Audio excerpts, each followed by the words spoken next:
ఒక్క నిమిషం పావని గారు వెంకట గారు ఒక్క నిమిషం. మస్తాన్ గారు మీరు పాయింట్ ఏదో రేస్ చేయబోతా ఉన్నారు, మీ తర్వాత నేను ఆచార్య గారి దగ్గరికి వెళ్తా.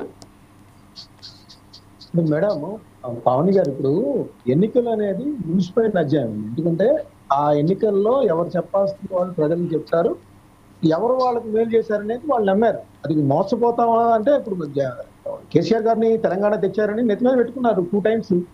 ఆ 2 times లో వాళ్ళు ఆశించినవి జరగలేదు కాబట్టి వాళ్ళు ఓడించారు. దానిలో ఎటువంటి సందేహం లేదు. ఈ రోజు కాంగ్రెస్ పార్టీ బాగా మేలు చేయకపోతే మీరు చెప్పిన ఇదే జరుగుతుంది, మోసపోతామనేది జరిగింది. అది అయితే ఇప్పుడు ఏంటంటే ఇప్పుడు వాళ్ళు ఎన్నికలకు వెళ్ళినప్పుడు వాళ్ళు కేసీఆర్ గారు చెప్పిన మాటలు, ఆయన పరిపాలన చూసిన తర్వాతే వాళ్ళని అధికారంలోకి తెచ్చారు.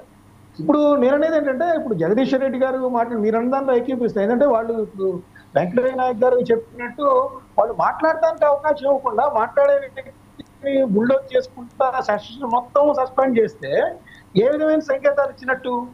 అరే ఇట్లా మాట్లాడితే వీళ్ళు బయటికి పంపించేస్తారు కదా. ఇప్పుడు ఓ పక్కన రేవంత్ రెడ్డి గారు రండి మాట్లాడండి గైడెన్స్ ఇవ్వండి అంటున్నారు. జగదీశ్వర్ రెడ్డి అనే వ్యక్తి కూడా మంత్రిగా చేశారు, సీనియర్ ఆయన చెప్తా ఉన్నప్పుడు ఆయన విమర్శలు కాకుండా మిగతా ఆయన్ని తీసుకోవచ్చు సద్విమర్శలుగా ఉంటే. ఒక సెషన్స్ మొత్తం ఆయన్ని సస్పెండ్ చేయడం ద్వారా ప్రతిపక్షం గొంతునెత్తే ప్రయత్నం చేస్తా ఉన్నారు. అంటే మస్తాన్ గారు నేను ఇందాక పాయింట్ అన్నాను, సస్పెండ్ చేయలేదు సార్. ఇంకా డిస్కషన్ ఎటో అవుతుంది. స్పీకర్ గారిని అన్న విధానాన్ని బట్టి సస్పెండ్ చేసిర్రు కాంగ్రెస్ పార్టీ. నేనేమంటున్నా, ఒక్క విషయం రాజకీయంగా చూపియండి ఏమైతే చూపియండి. మస్తాన్ గారు మీరు కూడా చూడాలి ఆ వీడియోని కూడా. మీరు అన్నదానికి వస్తా, ఓకే. మరి మీ సీతక్క గారు మంత్రి గారు డిమాండ్ ఏంటి? శాసనసభ్యత రద్దు చేయమంటారండి. మీరు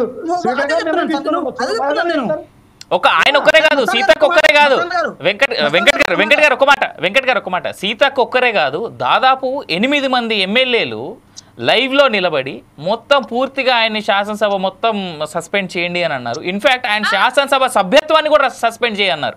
ఎమ్మెల్యేగా ఉండి, సరే ఒక్క నిమిషం అండి, ఎమ్మెల్యేలుగా ఉండి అలా మాట్లాడడం కరెక్టేనా? ఆయన అన్నటువంటి మాట వస్తా వెంకట్ గారు ఒక్క నిమిషం. వాళ్ళు గొంతు నొక్కే ప్రయత్నం కదా. నేననేది ఓకే మీరు విత్డ్రా చేయండి. కాదండి, వాళ్ళు నిజమైన చర్చ జరగాలంటే మీరు వర్డ్స్ విత్డ్రా చేసుకోండి సార్, మేము సస్పెన్షన్ వచ్చేస్తాం.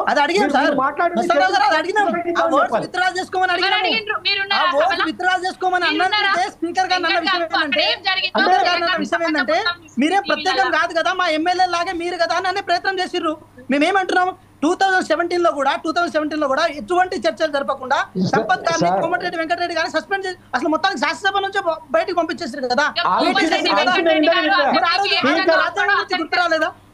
స్పీకర్ గారి నిర్ణయాన్ని ఎవరు ప్రశ్నించజాలం. ఆయన్ని ఆ విధంగా మీ సొంతం కాదనే మాట అనేది ఆయన ఉచ్చరించడం తప్పని ఇందాక కూడా అన్నాం మనం. దానికోసమే సస్పెండ్ చేయడం జరిగింది. అవును సార్, నిర్ణయాలు ఎట్లా తీసుకుంటారండి? అర్థం కావట్లే, ఏకపక్ష నిర్ణయాలు ఎట్లా తీసుకుంటారు? రైట్, ఒక్క నిమిషం ప్యానల్ మెంబర్స్, ఒక్క నిమిషం ఆచార్య గారి దగ్గరికి వెళ్దాం. ఆచార్య గారు, అది కాన్స్టిట్యూషనల్ పోస్ట్, అది దాని ఏకపక్ష ఆచార్య గారు వెంకట్ ఒక్క నిమిషం ఆచార్య